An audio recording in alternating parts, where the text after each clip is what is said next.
नमस्कार, मैं हूं शैलेंद्र सिंह और आप देख रहे हैं हमारा YouTube चैनल शब्द शैलेंद्र सिंह। आज हमारे साथ खास मेहमान हैं निधि शर्मा जी।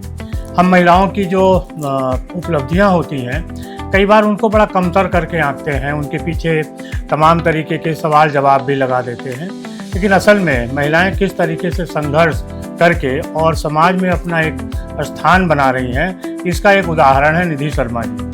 निधि शर्मा जी की शादी हुई और शादी के बाद उन्होंने जो पारिवारिक जिम्मेदारियां होती हैं संयुक्त परिवारों में, उनको निभाया। उसके बाद जब उनका बेटा हॉस्टल पहुंच गया, तब उन्होंने अपना जो ज़िंदगी का दूसरा फेस होता है, जिसे उन्होंने अपने लिए जीना शुरू किया, उसकी शुरुआत की। कई ब्यूटी पेजेंट जीते, मॉडलिंग की और NGO के साथ में भी काम कर रही हैं। तो आप देखिए कि शादी के बाद भी उनकी उपलब्धियां कितनी हैं।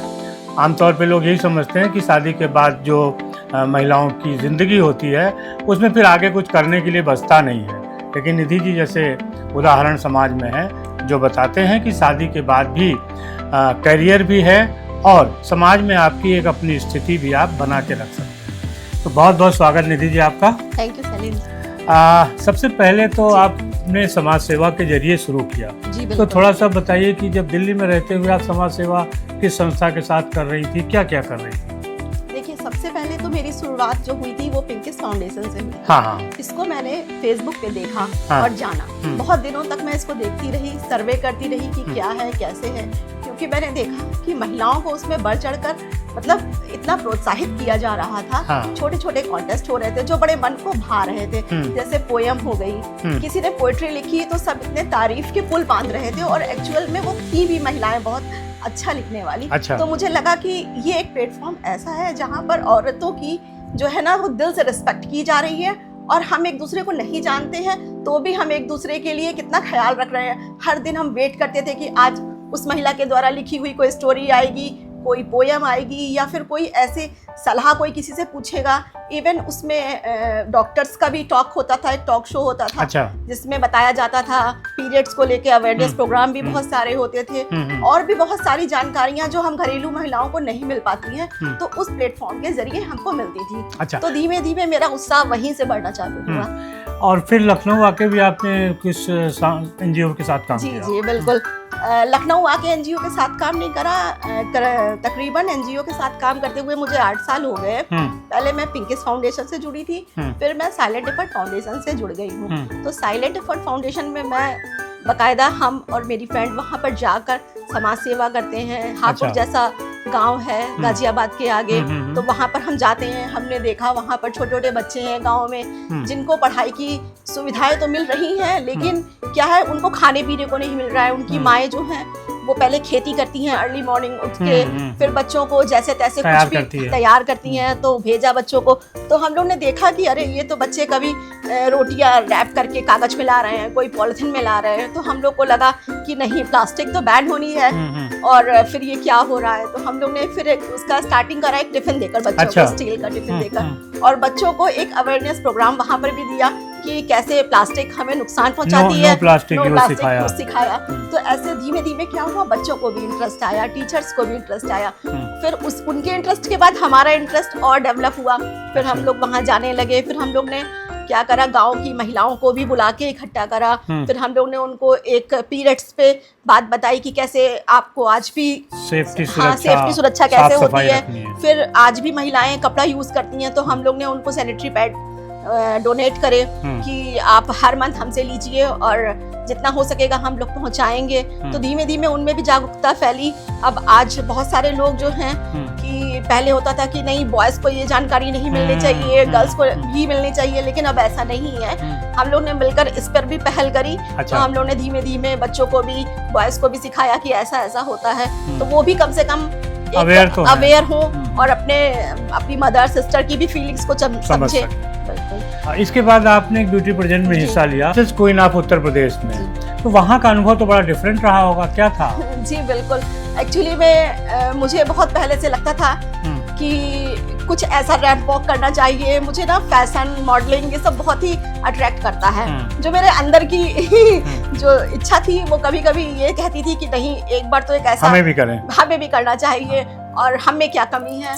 तो फिर जब मैंने देखा इसको इंस्टा पे मधु कमल मोशन पिक्चर के द्वारा ये प्रोग्राम हो रहा था 2023 में, तो फिर मैंने भी इसमें पार्टिसिपेट करा। काफी अच्छा एक्सपीरियंस रहा। वो 3-4 दिन की जो लर्निंग प्रोसेस थी वो शायद लाइफ टाइम के लिए हमको मिल गई, यादगार हो गई। बिल्कुल। और आज आपके जरिए हम उनको भी थैंक यू बोलना चाहते हैं। बिल्कुल, कि वो बहुत अच्छा प्लेटफॉर्म था जहाँ पर हम लोग को, जी रश्मि ढाके मैम थी, बहुत ही प्यारी, बहुत ही स्वीट लेडी, जिन्होंने बहुत ही हम लोग का ध्यान रखा और इतनी सिक्योरिटी के साथ थे हम लोग। एक फैमिली एटमॉस्फेयर क्रिएट था वहाँ पर कि जरा सा भी नहीं लगा कि हम 3-4 दिन अपनी फैमिली को छोड़कर आए हुए हैं। अच्छा, तो वहाँ मिसेस पॉपुलर का आपने टाइटल दिया? जी, वहाँ पर मुझे मिसेस पॉपुलर का टाइटल मिला। तो ये जो टाइटल मिला, फिर घर परिवार, आपके मित्र दोस्त, उनके बीच कैसा रिएक्शन था?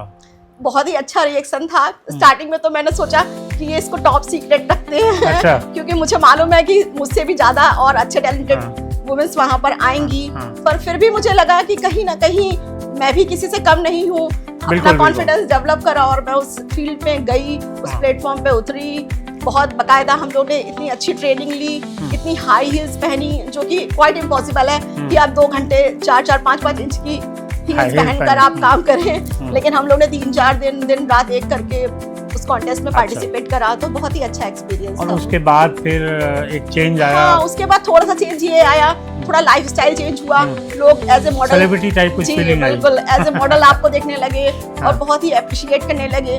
जो मेरा फैमिली है, जो मेरा फ्रेंड्स ग्रुप है, सबने इतना अप्रिशिएशन किया और सबने बोला कि नहीं ये तो बहुत ही अच्छा करा, चलो अच्छा है। क्योंकि प्रिंट मीडिया में भी आपके फोटोज जी बहुत है। बिल्कुल बिल्कुल। उसके बाद धीमे धीमे ऐसे होते होते एसके प्रोडक्शन है, पीहू प्रोडक्शन नोएडा का, उन्होंने मुझे ब्रांड एम्बेसडर के लिए अप्रोच करा, तो फिर मैं उसकी ब्रांड एम्बेसडर भी बनी। ये सिलसिला धीमे धीमे आगे बढ़ता गया। फिर मैं लखनऊ आई। लखनऊ में सैम रायनेसा है, उनका फेस कैलेंडर था, तो उसमें भी मुझे एक अहम हिस्सा किरदार निभाने का मौका मिला। बिल्कुल, मतलब एक तरीके से निधि जी उसकी कैलेंडर गर्ल है, वो अपने मुंह से कह नहीं रही। नहीं, कैलेंडर गर्ल्स तो और भी बहुत सारी बहुत प्यारी प्यारी थी। उसमें गर्ल्स भी थी, एक महीना आपके नाम था? बिल्कुल, 1 महीना मेरे नाम था। हाँ, तो 1 महीना निधि जी के नाम भी था। अच्छा, ये सारी जो उपलब्धियां हैं, इसके बीच में आपकी और हॉबीज क्या हैं?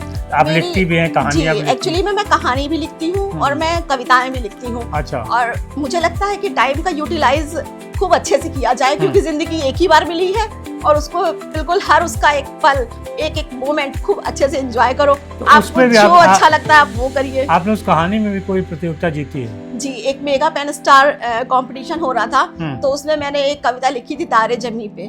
बहुत ही अच्छी कहानी है। उसमें भी काफी जूरी थे और बहुत सारे लोगों ने पार्टिसिपेट करा था। ये तो बिल्कुल खुला हुआ प्लेटफॉर्म था, हर आदमी उसमें पार्टिसिपेट कर सकता था। लेकिन मेरे पास जब मेल आई तो मुझे बहुत अच्छा लगा कि उन्होंने मुझे सेलेक्ट करा। तो उन्होंने मुझे एक मेडल दिया, एक सर्टिफिकेट दिया, तो मुझे बहुत खुशी हुई।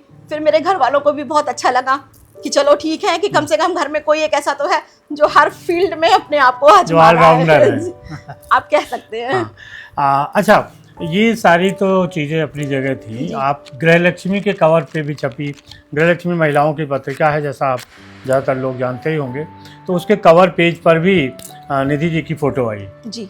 तो ये सब आप जब इतनी सारी उपलब्धियां हासिल करी, इनके पीछे कौन आपके है सपोर्टर पीछे? देखिए, सबसे पहला सपोर्टर तो हमारे ईश्वर होते हैं। उसके बाद जो सबसे बड़ा सपोर्टर है फिर वो मेरे हस्बैंड है, मेरी फैमिली है। क्योंकि मेरे हस्बैंड ने मुझे हर एक मोड़ पर सपोर्ट करा। उन्होंने कहा है कि आपको जो करना है करो, बस एक लिमिटेशंस देखकर करो।